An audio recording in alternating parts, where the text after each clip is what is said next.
ಅಂತಾರಾಷ್ಟ್ರೀಯ ಮಹಿಳಾ ದಿನಾಚರಣೆ ಅಂಗವಾಗಿ ನವಸಾರಿಯಲ್ಲಿಂದು ಪ್ರಧಾನಿ ನರೇಂದ್ರ ಮೋದಿ ಲಕ್ಷಾಧಿಪತಿ ದೀದಿ ಸಮ್ಮೇಳನದಲ್ಲಿ ಭಾಗವಹಿಸಲಿದ್ದಾರೆ.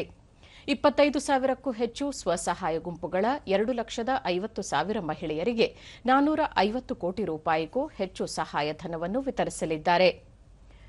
ನಿನ್ನೆ ಅವರು ದಿಯು, ದಮನ್ನ, ಸಿಲ್ವಾಸ ಮತ್ತು ದಾದ್ರಾ ನಗರ್ ಹವೇಲಿಯಲ್ಲಿ 2,587 ಕೋಟಿ ರೂಪಾಯಿ ಮೌಲ್ಯದ ವಿವಿಧ ಯೋಜನೆಗಳಿಗೆ ಪ್ರಧಾನಿ ನರೇಂದ್ರ ಮೋದಿ ಉದ್ಘಾಟನೆ ಮತ್ತು ಶಿಲಾನ್ಯಾಸ ನೆರವೇರಿಸಿದರು.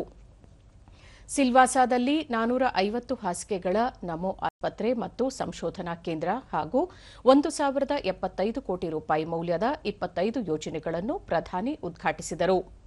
ದಮನ್ನಲ್ಲಿ 300 ಹಾಸಿಗೆಗಳ ಸಾಮರ್ಥ್ಯವಿರುವ ಮಾರ್ವಾರ್ ಆಸ್ಪತ್ರೆಯ 4 ಬ್ಲಾಕ್ಗಳ ನಿರ್ಮಾಣ, ಖಾನ್ವೆಲ್ನಲ್ಲಿ ಜಿಲ್ಲಾಸ್ಪತ್ರೆ, ರಾಷ್ಟ್ರೀಯ ಹೆದ್ದಾರಿ 848ಬಿ ವಿಸ್ತರಣೆ, 12 ಹೊಸ ಶಾಲೆಗಳ ನಿರ್ಮಾಣ ಹಾಗೂ ದಿಯು ಮತ್ತು ದಮನ್ನಲ್ಲಿ ರಸ್ತೆಗಳ ಅಭಿವೃದ್ಧಿ ಸೇರಿದಂತೆ 13 ಯೋಜನೆಗಳಿಗೆ ಪ್ರಧಾನಿ ನರೇಂದ್ರ ಮೋದಿ ಶಿಲಾನ್ಯಾಸ ನೆರವೇರಿಸಿದರು.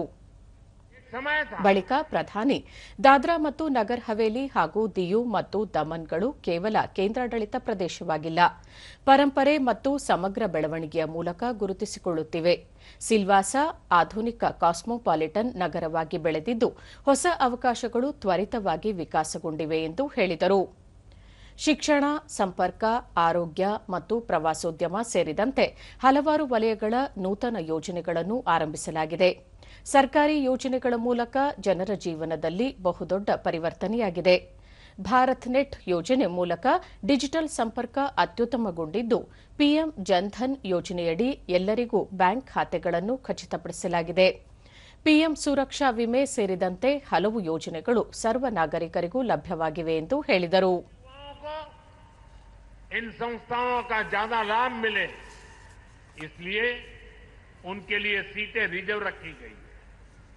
पहले मुझे देखकर खुशी होती थी कि एक ऐसा प्रदेश है जहां हिंदी, अंग्रेजी, गुजराती और मराठी इन 4 अलग अलग माध्यमों में पढ़ाई होती थी।